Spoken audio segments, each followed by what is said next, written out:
What you're looking at now is the Earth station that receives the signals from the satellites out 22,300 miles in orbit above the United States.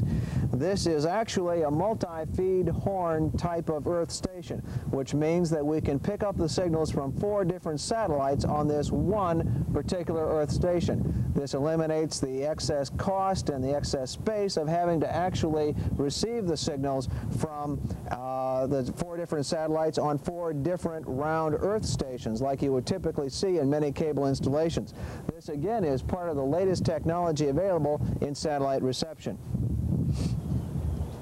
Well, from here the signal goes to the head end.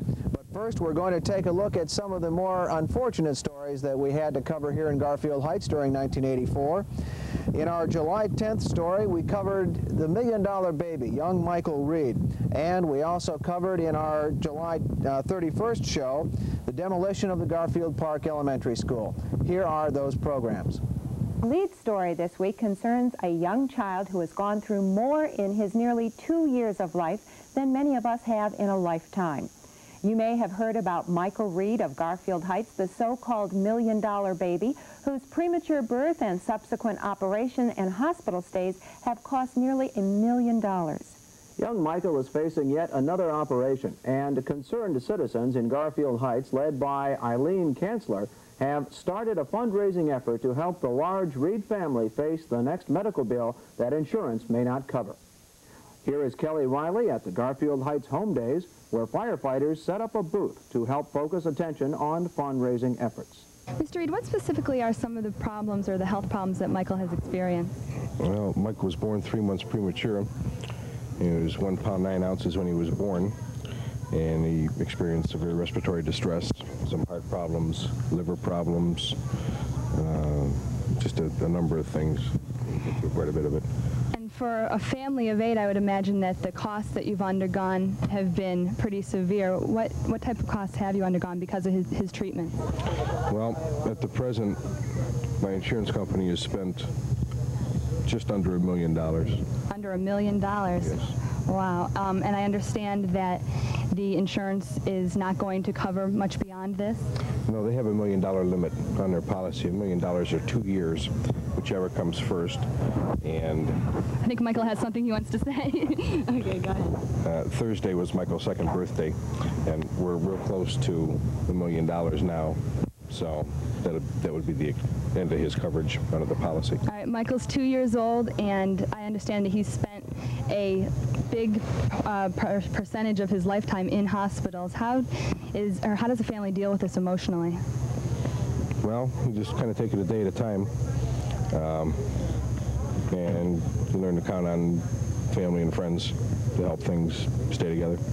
And what's going to be done specifically in this upcoming operation? The upper part of his trachea will be reconstructed. He's got some restriction due to his premature birth, and that'll be reconstructed to widen it.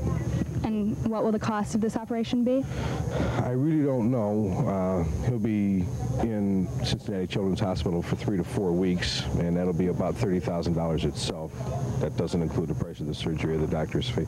And that's supposed to take place in August? We're thinking somewhere around the end of August, yes. Eileen, this is where people like you come into the picture. You're the one who came up with the idea for this booth here at Home Days in Garfield? No, the firefighters came up with the idea. We just tried to get fundraisers off to a start to help Michael. And we called a few council people, and they all called a few other people, and we all got together one night, and we just put this whole thing together. How long will the booth be here? Until the end of Home Days. And then we're going to have a table set up at the Garfield Heights Sidewalk Sale. That's the last full week of July. And we finally got a headquarters, but I don't have the address right offhand. All right, and there's a raffle going on here? Yes, there is. It started 24 hours ago. After it hit the Garfield Heights leader, the merchants started calling up and donating articles so we can have a raffle. So from Garfield Heights merchants, you know, we're getting this off on a good start. Okay, and this booth is just one of the ways or one of the places where people have an opportunity to help Michael. What are some of the other ways that people can help him, or where are some of the other places that they can donate? They can donate at any Ohio Savings and Loan at all 40 branches. Or they, you know, there's phone numbers on all the posters that we have throughout Garfield Heights, and they can call.